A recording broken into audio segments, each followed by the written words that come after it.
ឈឺចាប់ក្រៃលែងហួសនឹងថ្លែងសែនក្រំគ្រាអូនចោលស្នេហាគ្មានស្រនោះសូមបីពីលាគ្រាចុងក្រោយក៏គ្មានសោះស្ដាយចិត្តខំស្មោះកន្លងទៅទុំរំដឹងហួពេលអស់លាក់ក្នុងជ្រោះស្នេហ៍ដ៏ជ្រៅ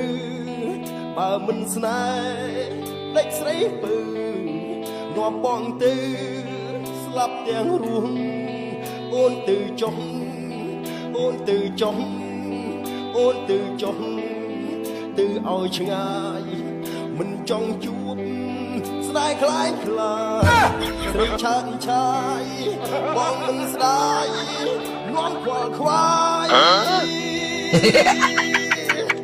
បងអបខ្លួនឯងដែលងឹតងងលងពាក្យឯងទៀតពិតជាស្លៃវិញពឺ